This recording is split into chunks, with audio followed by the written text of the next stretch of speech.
I'd like to call this regular council meeting to order. Would you all please rise for the invocation? We meet to serve our community and endeavor to be worthy custodians of all that has been entrusted to us. Let us be concerned only for what will promote good government. May we bring to our council chamber minds that think and hearts that feel, so that in our deliberations we may display imagination, wisdom, and courage, and the will to do our work for the good of all. Thank you.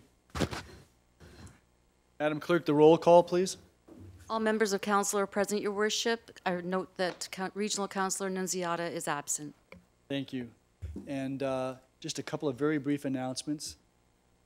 Sitting here watching everybody sitting at the very back of the council chamber reminds me of being in church on Sunday. I just wanted to comment on what a great job was done this year on the Santa Claus parade.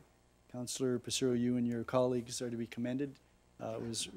You had the benefit of good weather this year as opposed to last year. It was a very good parade, and I'm sure enjoyed by many, and there was good crowds.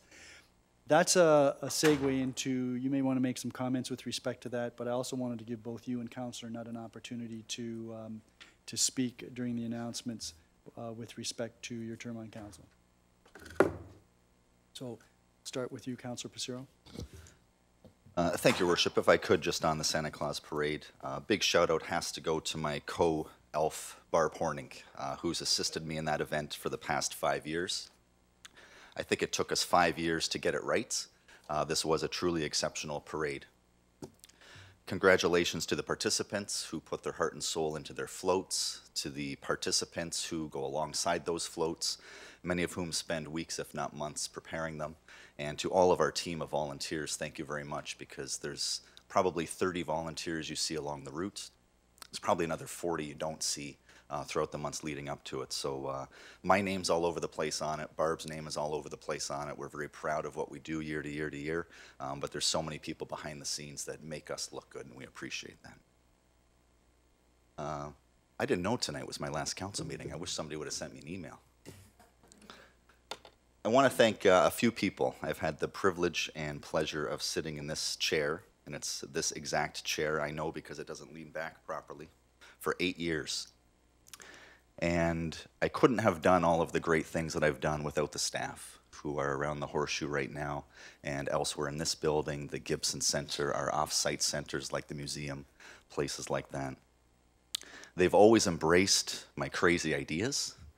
When I said, why don't we put the skateboard park in front of Town Hall? People went nuts. Staff supported it. I think it's a tremendous addition to this facility. Kinsman Pool. People said, you're nuts. You'll never get that operating again in the hands of a not-for-profit. Staff supported it. I'm proud to say that we will open the Kinsman Pool again this year for the 5th year in a row with the help of the great people at the Underwater Recovery Unit. Our Party on the Patio events, Councillor Butler, Councillor Zanko, truly a privilege. What other staff in what other municipality would agree to my idea of having drinking and bands in a public parking lot, aerialists hanging from the ceiling of a town facility, and fireworks 200 feet in the air in a very, very confined space? Thank you, Chief Melanson. But we pulled it off. It was always what's the best for the community, and let's find a way to make it happen. To my friends and family, I think they are actually looking forward to a very well-deserved break. It's not easy being up here. Whether you've been up here for one term or several terms, it makes shopping at Sobeys a 3-hour experience. You cannot go into a Tim Hortons or a McDonald's. Coffee shop talk just drives you up the wall. I've yet to hear a true rumor in any of those establishments. And personally, 5 campaigns in 12 years is a lot, and you need friends and family to be with you every step of the way. So thank you to them. Those are also the people that I rely on heavily for the events that I do, the crazy initiatives I get involved in. The only volunteers you can find who will come back year after year and take the abuse and take my approach to events, which is top-notch or nothing, is friends and family. So I thank them for that. To my colleagues around the Horseshoe, I will miss you in this setting. Councillor Luberts, I always knew where you were coming from. We didn't always see eye to eye, but we knew where each other stood. And 8 years, we've had this viewpoint of each other. And I appreciate every Monday night you bring in everything you had to the table. Councillor McDermott, thank you for your vision and your leadership. Thank you for tolerating all of my old age jokes that were sent your way. I'm going to miss when we're in the community together and people think that you're really my dad.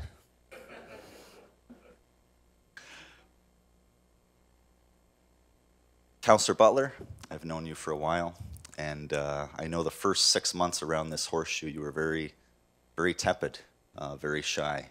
Boy, has that changed, and I'm so proud of you for that. I look forward to your second term. Councillor Nutt, I've signed us up for darts on Mondays.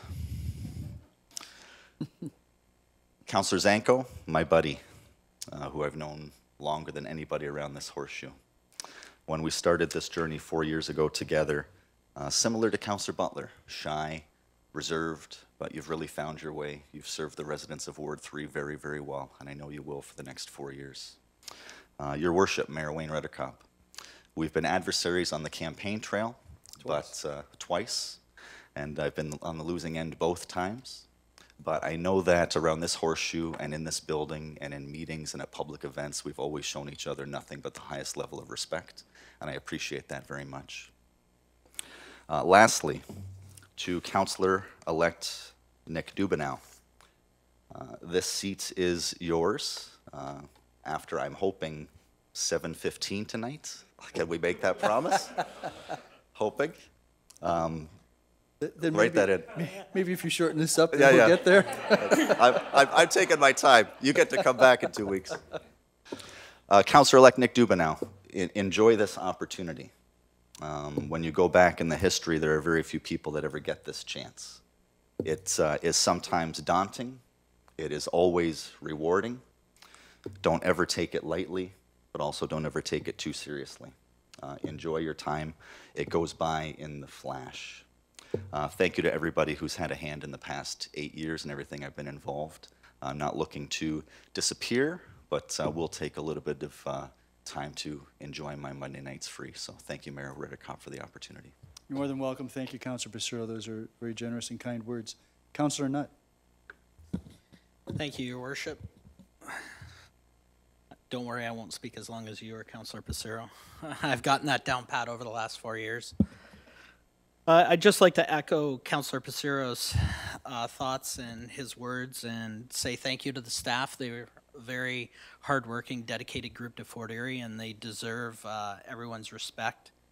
And oftentimes they're overlooked and underpraised, and they do good work. They do have Fort Erie at their heart, and it's been a pleasure over the last 4 years with working closely with the directors and Mr. Cookett as a CAO, as well as the staff in IT infrastructure and all the guys that answer the call in the off hours when you least expect them to.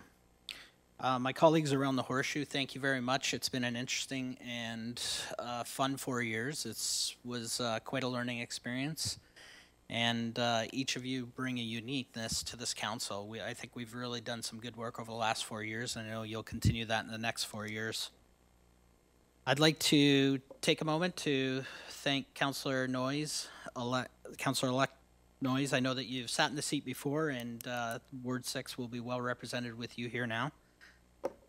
Not that they weren't in the past, but you know, I know that you'll carry on the good work that we've done over the last 4 years.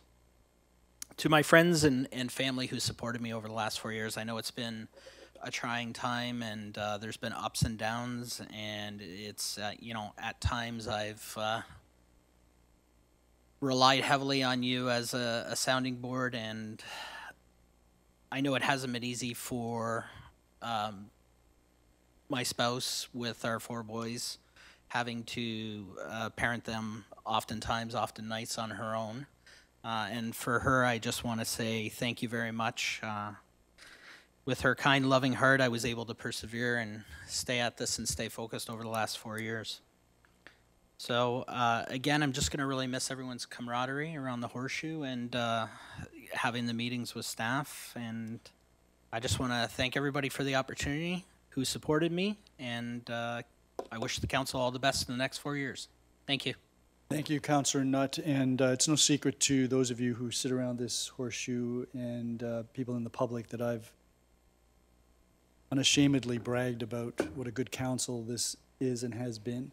There have been some really important things done by this council and some very good foundations with respect to work going forward. I think that this council is one of the best that the town of Fort Erie has ever had. I'm sorry to see two of you that won't be here. That simply creates a high bar and high expectations for the councillors that are coming in, and I'm quite confident that you'll do well going forward. So thank you to both of you for your service to this community. It's certainly something that you can both be very proud of. No.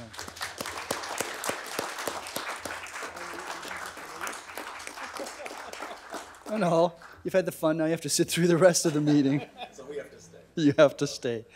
That takes us to disclosures of pecuniary interest. Are there any this evening?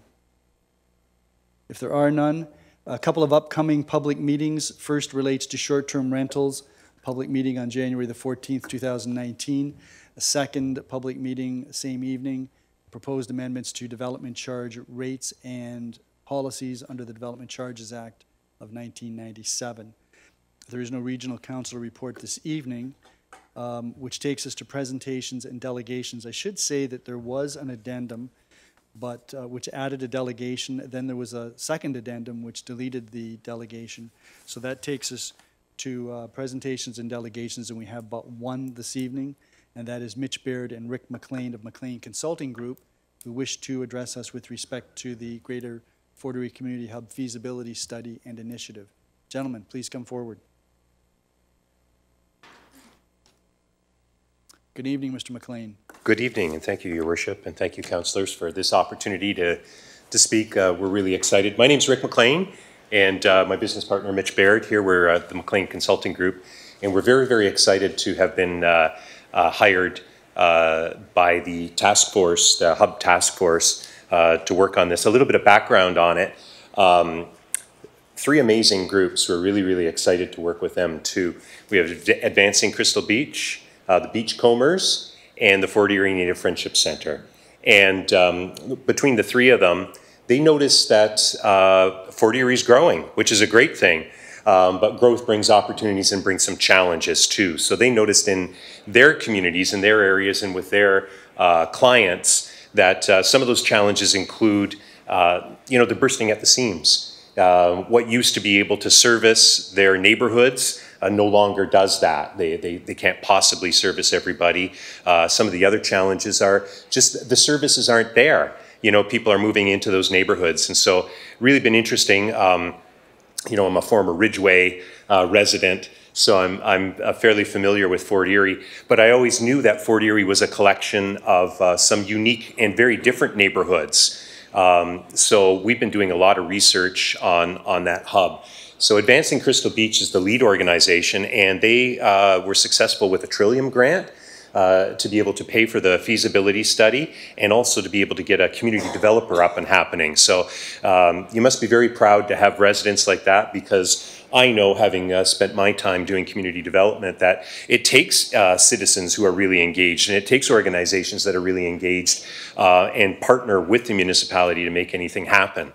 So they've been working tirelessly, and that's why I'm very, very confident on things. Of course, with it's called a hub, an initiative. Really, that's been the most cost-effective and most impactful method to be able to deal with parachuting services into smaller communities, because smaller communities don't demand that there be standalone organizations that are there. So when we look at the different neighborhoods that Fort Erie has, and the transportation challenges that all of Niagara has, not just Fort Erie, it can be really difficult for folks to be able to access that.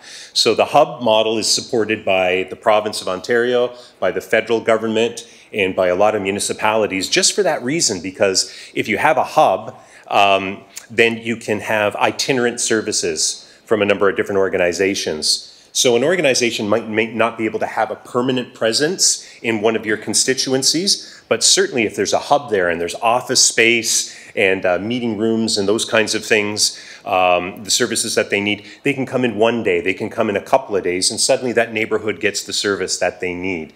So that model has been very, very successful, and indeed, there's a ministry for both provincially and federally that has a sub-ministry in it that's totally dedicated to hubs. So it's a well-researched and very, very successful model. Excuse me.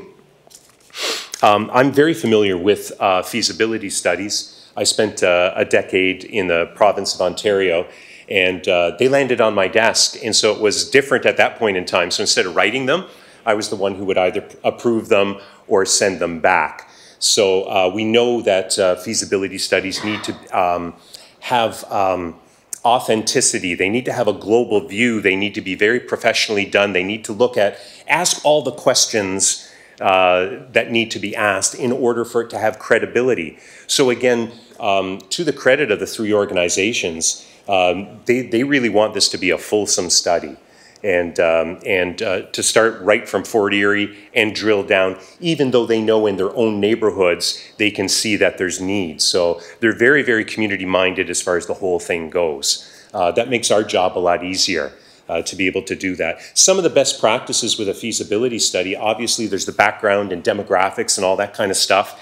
And again, when councillors were talking about staff here at the town, I have to echo that too, because, you know, Bev and your worship, I mean, both of you have made yourself available, and it's just been wonderful for us to be able to get that kind of information, as well as the region, to be able to look at things. And each community does have different, excuse me, different demographics, which drives different needs. So in our areas where we have more seniors, obviously there's things like respite care and recreation that's targeted to them. Where we have younger families moving into, say, Crystal Beach, where there's affordable houses to be had sometimes, then, you know, we have other demands as well. So it's a very unique kind of study. But another component is make sure that there's, oh, thank you so much. See, that's when Mitch needs to be up here, because he's the he's the whiz on that stuff. So the other thing is we need community engagement. And so Mitch and I have developed a plan that's been approved by the steering committee to be able to make sure that we have engagement. So in our first one here, you can see that we have what we're calling a citizen survey. So www.gfehub.ca. Okay, thank you so much. I appreciate that. We'll bring citizens to a survey, and it's timed. It's running about 8 minutes. So we tried to make it very succinct so that people could go in. And in the survey, we're asking some anonymous demographic information. So it is, you don't have to disclose who you are, but it helps in a study if we know age range and income and education levels and those kinds of things. So we have that basic stuff. And then the rest of it really is talking about if you know, the community had $1 gazillion, what would you like to see there? So we're making sure that people are able to identify a lot of things. We're hoping that creates some creativity and thought as to what could be in a hub. And then we've moved to a forced choice assessment model where we've broken down those into sort of sectors, you know, health sector, recreation sector, those kinds of things, and said, if you could only pick one, which one would it be? And that way we can do some prioritization. And we also have opportunities for citizens to give just general feedback as well. To make sure, obviously some people aren't comfortable with doing things online, your worship, so what we've done as well is we have 3 engagement sessions that we're going to be holding in 3 communities. And our first one's coming up in Crystal Beach on November 22nd at 6:30 at the Fire Hall, and then at Saturday, December the 1st, there we go again, oh, it was just this one. Saturday, December 1st at the Crystal Ridge Library and Community Room, and Thursday, December the 6th at the Stevensville Memorial Hall. So we'll be doing the same thing, making sure that those people that show up understand what we're trying to ask. We'll go through the survey with them, and then make sure that we can get good community feedback, because sometimes you don't capture everything on the survey. So we want it to really, really be fulsome that way, to include some of those things. We'll take all that data, we'll run it through, again, all those different lenses. You know, what makes sense as far as neighborhoods that might be more at risk than others, neighborhoods that have less services than other neighborhoods. So again, the best decision possible can be made with that kind of stuff. We'd be grateful if council could support us as far as making sure that people are accessing the survey. And so we thought of a couple of things. I mean, already, because you're on council, you have constituents, and so you might be able to let your constituents know. But I know most of you are involved in other forms of community service, like business improvement associations. Some of you are members of like Optimist clubs and friends of, you know, Fort Erie Creeks and all of those. So if you wouldn't mind, we'd be very grateful if you'd really get the word out, because obviously the more feedback we get, then the more credibility the survey has, and again, better decisions will be made. So we're depending on your expertise to be able to get that kind of stuff out there in order to gather all that information together. Our hope, we also have an organizational survey, and so we're hoping to understand with the organizations that are out there, which organizations are supposed to be serving the citizens of Fort Erie, and are they? Or would they like to, but currently they don't have an opportunity to, and if there was a community hub, maybe they might come out. Are there some partnerships that maybe we haven't thought of before? So both Mitch and I have done a lot of community development. We're hoping we can link those organizations together to be able to have some really excellent conversations, you know, that there's efficiencies in working together, and again, it serves the citizens better. So if you have organizations in your constituency, whether it be CNIB, whether it's Canadian Mental Health, whoever it is, those organizations, we're really hoping that they'll answer the survey, and we've offered to go and interview them one-on-one as well. We're also available too to do the survey at an organization. So instead of people coming out or doing it online, we'd be happy to show up if, you know, the Lions are having a dinner or something like that. We'll just show up and give us a half an hour of everybody's time, and we'll make sure that we get everybody who's involved in Lions, we get their input as well. So we would really, really appreciate that kind of support. We're hoping, if all goes well, that we'll be able to present a draft of the report by the end of January, and that, again, excellent decisions can be made on that. So many kudos again to those three organizations, Your Worship. They're just terrific to work for. They're very, very passionate about serving their constituents and their residents. And thank you again in the town so much, and the staff of the town for the support on this. Appreciate that. Thank you very much, Mr. McLean. That was 10 minutes right on. Woo! I'm impressed. Don't go away, because there may be some questions by members of council. Do any members of council have any questions of Mr. McLean? Councillor Nutt. Thank you, Mr. McLean, for your presentation. I just have a few questions here. So based on the survey and the 3 meetings, the 3 engagement sessions, I noticed that the engagement sessions are all scheduled for the west end of town. Fort Erie is 166 kilometers squared. You're not holding any engagement sessions in any of the other areas of town, and this is supposed to be a hub for everybody, a Fort Erie hub, Fort Erie initiative. So I'm wondering, how are you going to capture the feedback for people that'll be traveling on the transit to come to this hub from other areas of the town? Excellent. Other than the survey, are you planning additional sessions? No, it's the survey. We actually have, the town has it right in the lobby. So as folks come in to pay their taxes or do this or do that, the staff are letting them know that that's there and that they can fill it out right where they're at. We're also going to be doing the survey with some of the organizations. So for example, Fort Erie Native Friendship Center, as one of the partners, we're going to be doing it there and inviting community that are around there. And we're open to be doing it anywhere that folks would like. But those were the areas, Councillor, that were the furthest from sort of Fort Erie core, where there's some transportation problems. So we wanted to try and eliminate those to the best of our ability, but we're willing to be, you know, flexible and do what people need. Okay. My next question is, who's going to determine the parameters of the study? Will that be done through you, or will it be a collaborative with the steering committee or the groups? It'll be with the steering committee, so we want to be able to present the draft. And the feasibility study is not going to decide where the hub should be, but it will give all the background information so really excellent decisions can be made. So, and then brought forward again, you know, to everybody involved, all the stakeholders that way. We will try to identify 3 possible scenarios. So there's, you know, when we look at repurposed schools or things like that, we'll try to use an example so that, again, folks could look at that. It doesn't have to be at that school, but that's an example. We'll look at a new build example just to be able to look, you know, what are all the costs that are involved in that kind of stuff. And then we'll look at a private public partnership type of example. So no decisions will be made, but. Okay, you had mentioned that you had worked on several feasibility studies in the past. Specifically, how many community hub programs have you been involved with? I would have in the ministry, when I was working with the community hubs there, in the Niagara region, we had 3 papers, and then for our catchment area in the office that I was working in, we probably had, I don't know, between 50 and 60 feasibility studies land on my desk to be able to look at those. Okay, but specific to hubs? They were all? They were specific to hubs, yep. Thank you. Thank you for clarifying.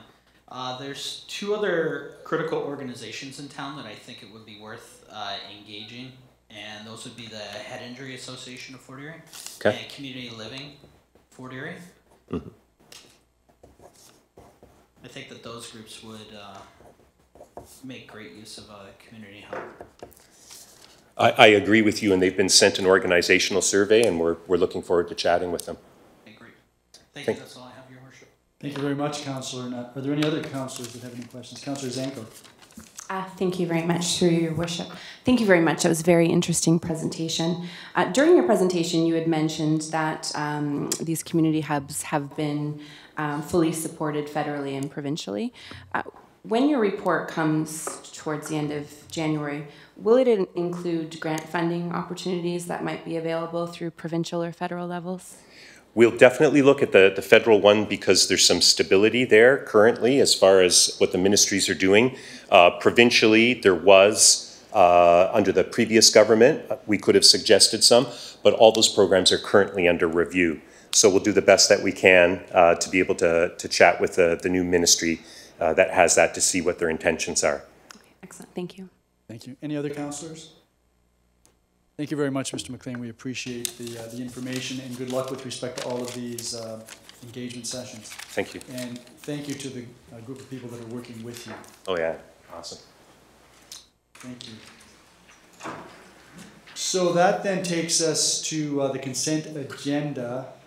And Councillor, are there any items that anyone wishes removed from the consent agenda? If not, Councillor Butler, you have the resolution regarding the consent agenda? I do. Thank you, Your Worship. Moved by myself, seconded by Councillor McDermott, that Council approves the consent agenda items as recommended. Are there any questions or comments? Mr. Brady, I don't know whether this would be to you, but I notice that under the Environmental Advisory Committee minutes, there are 2 recommendations, one of which deals with the southeast corner of Hiawatha and Ridgewood. And the consent agenda includes the part about removing the EC overlay, but there was a further comment by EAC with respect to the desire that there be something further, and that's on pages 2 and 3 of their minutes. They requested that serious consideration be given to maintaining a wildlife corridor and vegetative linkage.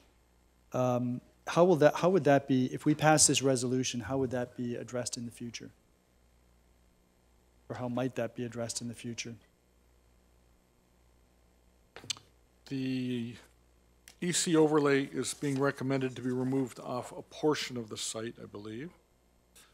And that the remainder of the site, I would assume, is the area that they're hoping will be part of any corridor moving forward. So if council approves the removal of the EC overlay as proposed, it does provide for areas to remain in a wooded area. Is that something that would be monitored by the planning department? We would. Okay, thank you. Are there any other questions arising out of the reports and correspondence recommendations in the consent agenda? If not, I'll call the question. All those in favor? None opposed, that is carried. That takes us to new business inquiries. Any new business? Councillor Luberts? Yes, thank you very much, Mayor Redekop. I just wanted to comment on the Miss Arbic was supposed to come forward tonight as a delegate, right, and she declined to come forward. But I did talk to her over the weekend, and she's concerned about the notice that she received from the town about her storage container. And I know she met with you on Friday, and she called me Friday evening, and we talked about it. And I was very confused at the fact that she got this notice, and we're dealing with storage containers on people's properties. Matter of fact, we in November of last year, it'll be a year ago this month, we directed staff to bring forward a report to amend our bylaw 12990, right, to deal with the storage containers on residential properties. Now, she's claiming that she was told that her storage container falls under a different bylaw. I looked at that bylaw, and I'm sorry I forgot to bring it with me. I left it at home, but in section 7 of that bylaw, it talks about if we're dealing with bylaw 12990, which is the one we're going to deal with the containers, then that eliminates her container on her yard, because now we're dealing through 12990. And what I'd like to do tonight is ask that staff give her time before she has to remove her container, and not make her move that container until we have dealt with this issue that we've directed staff to deal with. And I don't know if I need to do that by motion, and if so, I'd have to ask to waive the rules of procedure so that she could leave that there until we deal specifically with bylaw 121.990 and deal with the storage containers. So let's just get some clarification. Mr. Brady, I know it was only Friday, but I can't recall. Were you in that meeting? Yes, sir, I was. Okay, so my recollection is that there's a distinction between sea containers, which are covered by the zoning bylaw, and what this particular container is classified as, which is a truck body. That is part of a vehicle, and it comes under a different bylaw. I thought it was the property standards bylaw, but it turns out to be under the turns out to be what we call the clean yard bylaw. Is that correct? That's correct. What we have is we've been looking at, and we're bringing a report, and as of this afternoon, I believe it'll be finalized. The final report will be in February. You'll get one a little bit earlier than that to give you some updates. But that is for what they referred to as the sea containers, the ones which used to be on a boat, if you will, and are now being used for storage purposes. What this lady has on her property is not a sea container. It's a part of a truck. It's a portion of the truck which has been taken off. It's been placed there. She's using it, I understand. I haven't seen inside it, but I understand she's using it for some forms of storage. But that's not what we've been dealing with in terms of sea containers, and we have, as I believe you're aware, a number of complaints about the unsightliness of this particular container. We've received a lot of complaints about unsightliness of sea containers as well. Yes, sir. Councillor Luberts, that's the background with respect to this. Yes, thank you very much, Mayor Redekop. And when I was looking at the bylaw with the property maintenance bylaw, it did give definition of a container, right?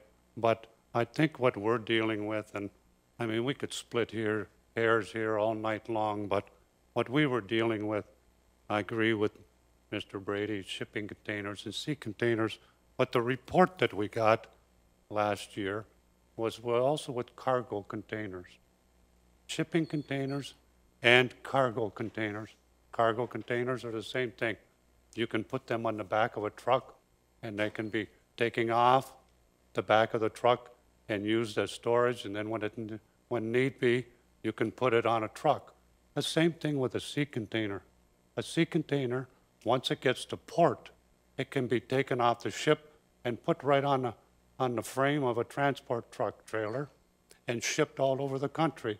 So that's why I'm asking, let's get this taken care of, all in one package. I know that we can sit here and talk about what the definition of this is and what the definition of that is, right?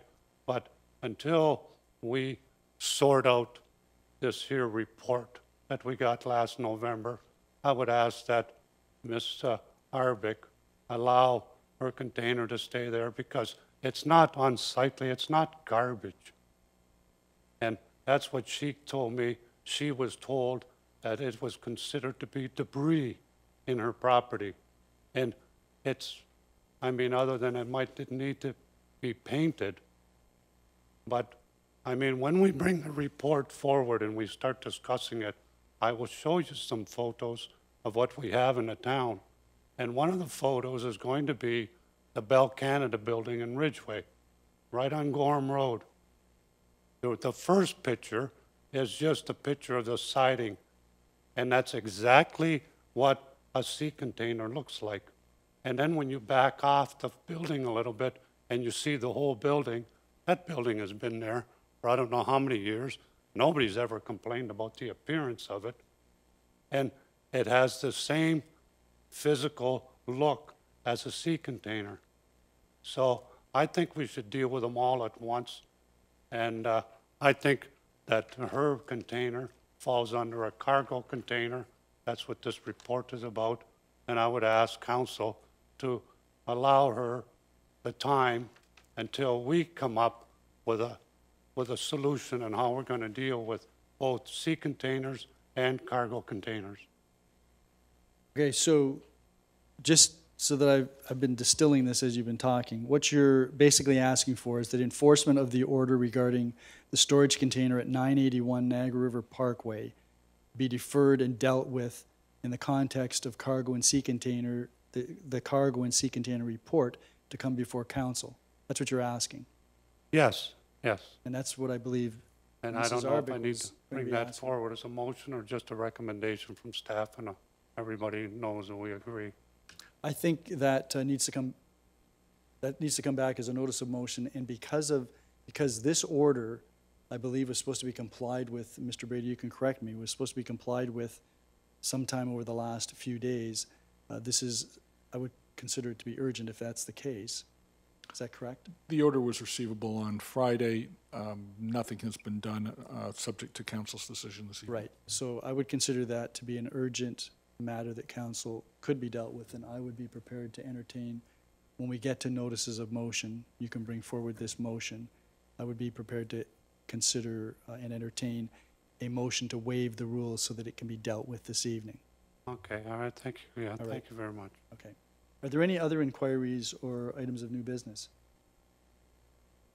Mr. Cookett, I had an inquiry with respect to a request that I understand you had made of the Fort Erie Live Racing Consortium for some information relative to the emergency meeting that took place early in October that you were not invited to.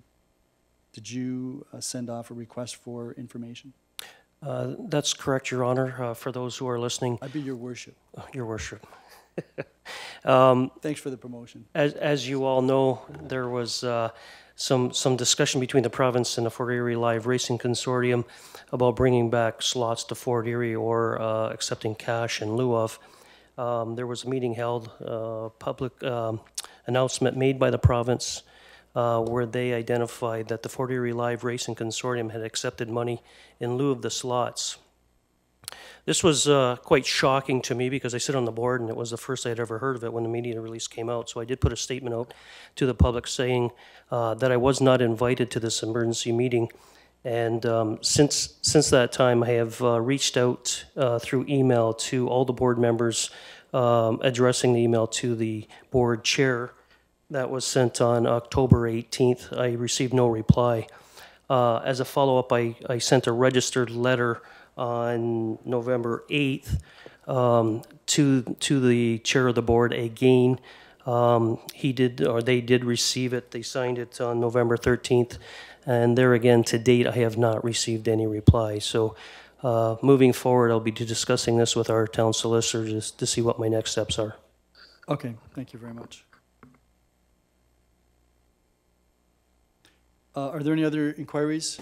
Councillor Luberts, if there aren't any others. Okay, I'll go back to you, Councillor Luberts. All right, thank you very much, Mayor Redekop. There's a report that's coming forward tonight, and it's to deal with some development on Thunder Bay Road. And I don't know if I can bring it up during that report, but if I can't, I do want to make sure that I bring up. And I was going to ask, before we do, or when, even if we're going to do some development on the south side of Thunder Bay Road, if staff could consider putting in a temporary asphalt sidewalk from Prospect Point Road to Ridge Road. I know I brought it up last week, but what I brought up last week was to ask if we could bring forward the design report or the design study for Thunder Bay Road. And I think maybe if we could get some kind of temporary sidewalk to link Ridgeway by the Lake to downtown Ridgeway for the time being. Okay, so there's two issues there. One is that relates to budgetary matters, number one, and number two, we don't have background other than the fact that you had raised it last week. Yeah. This could be the proper basis of a notice of motion, but I don't know what the protocol is for a notice of motion at the end of a council term. So I would suggest that this be something that you raise at the December the 10th council meeting, council and committee meeting. Right. And I would think that this is something that should be considered as part of our budget deliberations. All right, okay, thank you. Okay. Any other inquiries or new business? If not, then that takes us to motions, and Councillor Butler, are you withdrawing your notice of motion? Yes, Your Worship. I'm going to wait until the committee has had a chance to take a look at further information. Okay. Then that takes us to notices of motion. Councillor Luberts, back to you with respect to the Hetty Arbic matter. Yes, thank you very much, Mayor Redekop. And I think the first order of business is to ask council to waive the rules of procedure so that I could bring forward a motion. First order of business is for you to delineate the nature of the notice of motion. So what is your notice of motion? I had jotted it down as motion that the enforcement of the order regarding the storage container at 981 Niagara River Parkway be deferred and dealt with in the context of the cargo and sea container report to come before council in February. Yeah. Is that your notice of motion? If we could do that, yeah. Okay, so you've given notice of motion, and you're asking that the notice of motion be considered this evening. Yes. Okay. If we waive the rules of procedure. So in order to do that, you would have to move that council waive the rules of procedure to allow the notice of motion to be dealt with this evening. Well, I would ask that council would waive the rules of procedure so Okay. we could deal with that motion this evening. So you'd need a seconder for that motion since we're in a council meeting. Councilor Pacero? Councilor Pacero seconds that. So your note will deal with waiving the rules of procedure. So all in favor of waiving the rules of procedure this evening to deal with this notice of motion, that is carried. So your notice of motion then can be dealt with this evening. And Madam Clerk, have you been typing this down, or do you want me to keep reading it? Okay. So your notice of motion, Councillor Luberts, is that enforcement of the order regarding the storage container at 981 Niagara River Parkway be deferred and dealt with in the context of the cargo and sea container report to come before council in February 2019. Is there a seconder for that motion? Councillor Passero? So that motion is on the floor for any questions or comments. Councillor Zanko? Thank you, Your Worship. Through you to Mr. Brady. Mr. Brady, I'm just curious. So residents that may have a cargo container now, have we been allowing them to keep that on their property until the report comes forward? So in other words, if someone complains on their neighbor next door right now that they have a sea container, would that sea container be allowed to stay there until the report comes? Mr. Brady? Through the direction of council, we have, for sea containers, been allowing them to maintain. This is not a sea container. Okay. And one other question, if I can. Councillor Luberts had said that the report is specific to cargo containers and not necessarily just sea containers. And I can't remember. Is that correct? No, it deals with cargo and sea containers. Cargo and sea containers. Is that correct, Mr. Brady? Cargo and sea containers are one and the same, different names. This is a part of a truck, which is not a cargo nor a sea container. Just one other further question. Sure. So this is part of a truck. Is it a truck trailer? It was a truck. It was removed from the truck, and it was deposited on this property, and it's been there for some period of time. But it's not a sea container in the same respect. One of the problems we're going to get into when it comes to sea containers is that sea containers need, under any system that we bring into play, are going to need building permits, are going to need structural analysis to ensure that they can continue to function in a proper way. I'm not sure how we would be able to do that kind of analysis without a great deal of money being expended by the owner of the property for what is in fact a part of a truck. So it will be difficult to be dealt with in the same way. They can certainly be dealt with at the same time if council sees fit to do so, but dealing with it in the same way, I'm somewhat queasy about. Councillor Zanko. And just one last question, I promise this time. How many residents or neighbors have complained about this property? One neighbor, twice. Thank you. Are there any other questions or comments? Councillor Butler. Thank you, Your Worship. Just to follow up on the truck, is it an AZ trailer truck, and so the trailer part of an AZ truck is landed on this property, or is it a pickup truck? Mr. Brady. It would be more closely aligned to an AZ trailer truck, but it looks like it's just the back piece of a truck. So it wouldn't be a transport truck, so to speak. It's the back piece of a truck. Councillor Butler. So I just needed to get because we don't have any visuals, unfortunately. So the back part of the trailer part, or the trailer, it's not the cab part of the truck, it's actually the trailer part.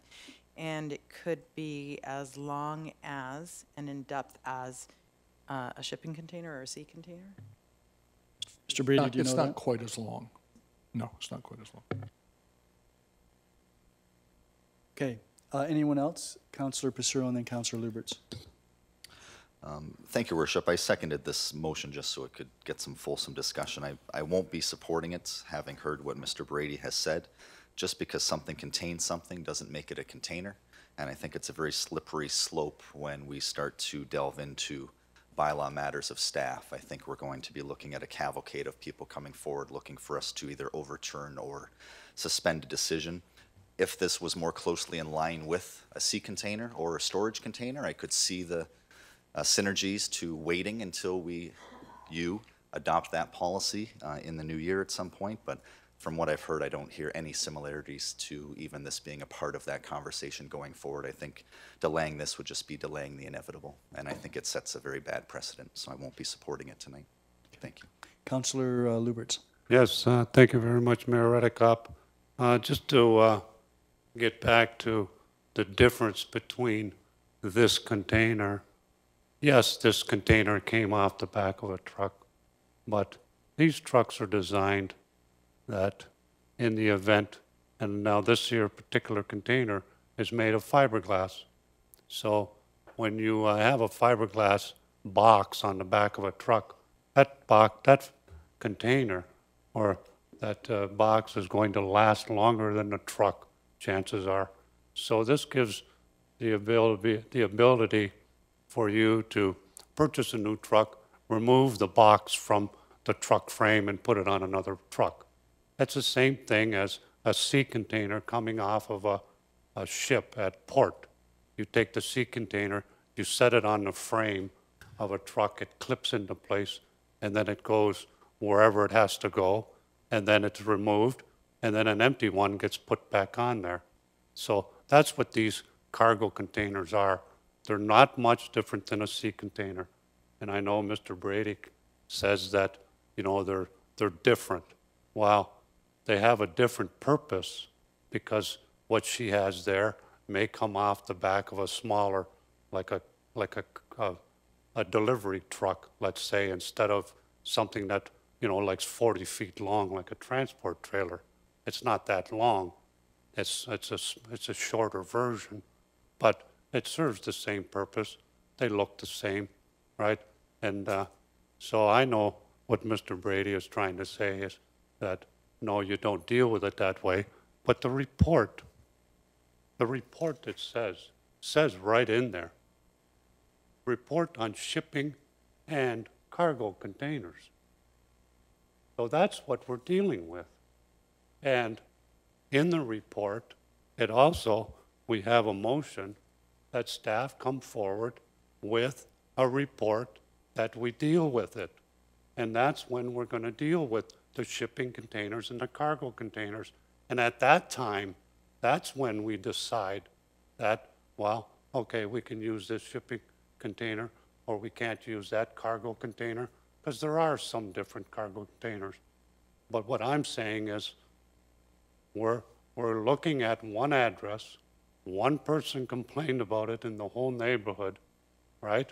I brought a report forward a year ago, and none of the people that were the addresses that I brought forward, and there's over 100 of them, none of them had been approached, not one. And now, here we are with one person on the boulevard that has to comply. I don't think that what we're doing is being fair to this woman on the Niagara Boulevard. And that's why I'm asking that we defer this. And then when we come up with the solution and the recommendation through the report, then we can say, not just to Ms. Arbic, but we can say to the rest of the residents in Fort Erie that are violating the bylaw that theirs has to be removed as well. But staff has had an entire year to notify the people of their containers on their property. In fact, it was more than a year because I brought that list to staff much longer than November. I brought that before I went in the hospital last year. And nothing has been done about it. And now we're going to go after just one person. I don't think that's right. I think, and it's not going to be like it's going to be forever. We're asking that her container be dealt with everybody else's container in Fort Erie and not deal with her container separately. That's what I'm asking for. Anyone else have anything further to say before I call the question? Councillor McDermott. Well, I've seen the container. I've been out there. I have talked to Bylaw about this container before. It's basically a sea container. Really, when you think about it, it's about the same size. It might be a 28-footer. It's a square box. It's set on one of these vans, like a moving van. When I was there, it was pretty neat yard. So, you know, I know in the future she might not be able to have that container, just like some other people might not be able to. But I have to agree with Councilor Lubitz that it doesn't seem fair that it kind of seems like we're picking on one person when we could be picking on a whole pile of people in town who have these containers, totally unaware of the fact that they're illegal. Totally unaware. This is going to be a big shocker to some people that have sea containers, or pods in the yard for that matter. So, I mean, I don't really see any harm in dealing with it all in one big jump. And if it's going to be done in February, it's not like the world's going to come to an end if the container, you know, has to stay another month or so. So, I'll support this. Anyone else before I call the question? Councilor Passero. Thank you, Worship. Having heard Councilor McDermott's comments, if he's put eyes on this, it is within his ward. I will be supporting this tonight. Hopefully it snows and the snow can cover it up and make it pretty for the next 3 months, and you can deal with it in the new year.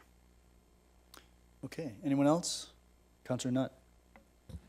I just have a question. I guess I'll address this to Mr. Brady. When the report's dealt with and whatever happens, if there's a timeline, considering that the council is talking about dealing with it in February, is there going to be any kind of leniency or thought put towards that's going to be in the middle of winter? And if people have to move these, are we going to give them like a 90-day grace period or anything like that? Would that recommendation come forward in the report? Mr. Brady.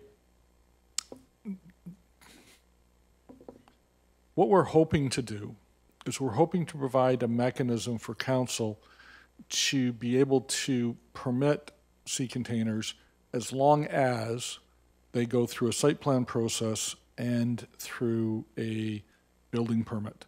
As it sits today, these containers do not comply with the building permits. They do not have building permits, and for the work that we've looked at so far, they're not compliant as they sit. So there's going to have to be some changes made to these containers to allow them to receive a building permit. So there'll be some costs associated with that. We went to a public meeting, as council had directed us a while ago, and a lot of the people who have these containers were somewhat appalled at the cost that it was going to be for them to be able to maintain these sea containers on their property, because we were looking at somewhere in the neighborhood of $5,000 to $7,000. So we're trying to find a mechanism to be able to have that value reduced significantly. We'll be bringing that to council. We're going to be hiring an architect to help us with a little bit of it, and a structural engineer to help us with a little bit of it. We're trying to bring that to council in February. So something that seems relatively simple has gotten itself very complex very fast. If we had simply said, get rid of them all, we wouldn't be where we are. But that was not the direction that we were given. So to answer your question directly, Councillor Nutt, they'll be given time, but they'll also be given a process that they need to go through. Councillor Nutt. Thank you very much for clarifying, Mr. Brady. No further questions, Your Worship. And I only thought lawyers made things more complicated. They do. Thank you, Mr. Brady, for that unsolicited endorsement. If there are no other questions, I'm going to call the question then with respect to Councillor Lubert's motion. And do you have it down now, Madam Clerk? I do. Can I you can read it out for you. please do so? That the enforcement of the order regarding the storage container at 981 Niagara River Boulevard be deferred and dealt with in concert with a report to Council in February 2019 concerning sea and cargo containers under bylaw number 129-90. Okay, so the reference to the bylaw, I guess that's relative to the report. But I have because the agenda says 981 Niagara River Parkway as opposed to Boulevard. I think it should say Parkway. Everybody clear on the wording? All those in favor? That is carried. That then takes us to, if there are no other notices of motion, that takes us to consideration of bylaws. Does anyone wish any of the bylaws in the package removed? If not, Councillor Zanko, could you please proceed with first and second reading of the bylaw package? Yes, thank you, Your Worship.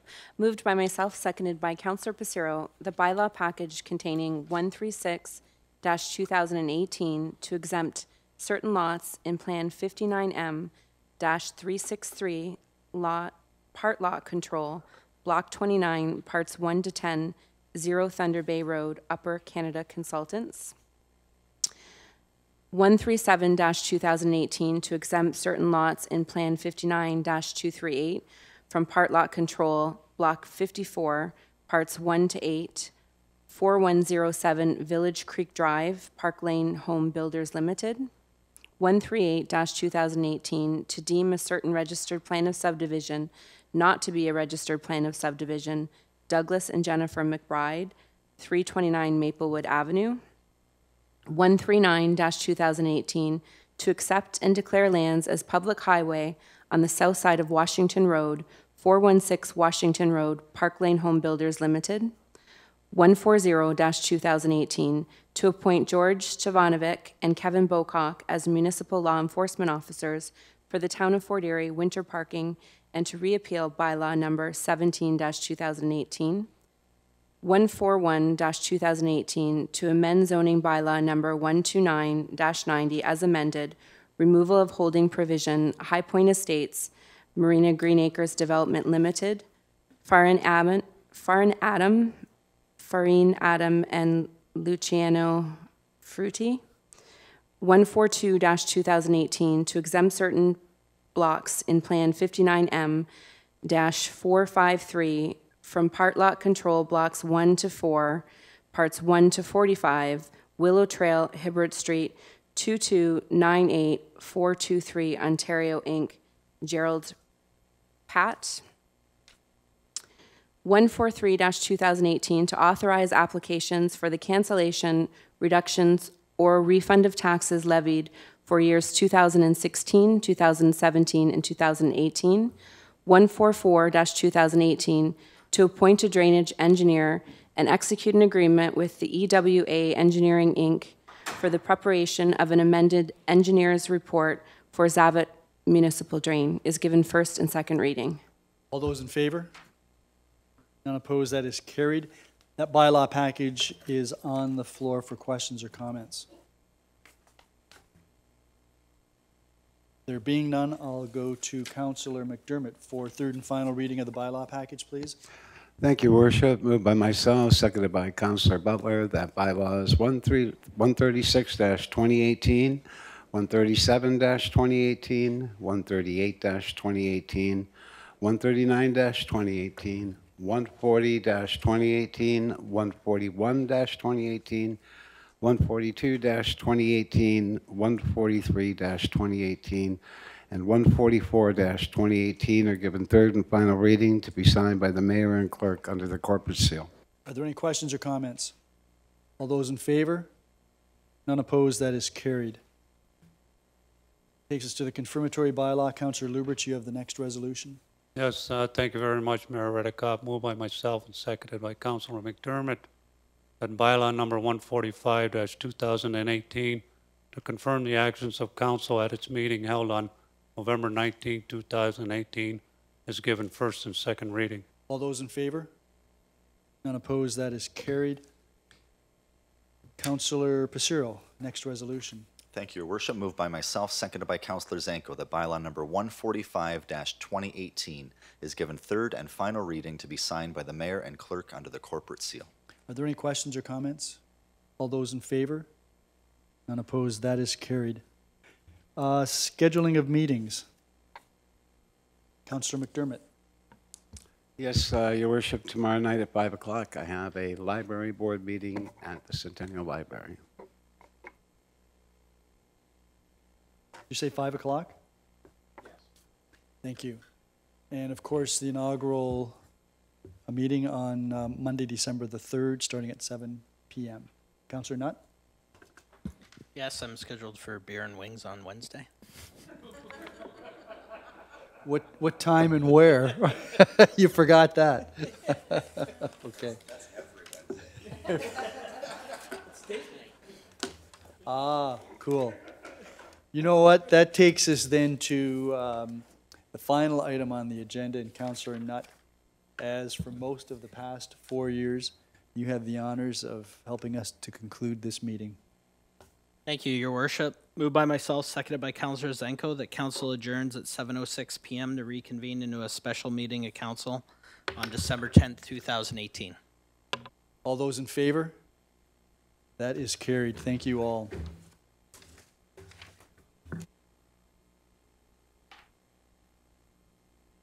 Sir, we met your house. That was pretty good without going over. Yeah.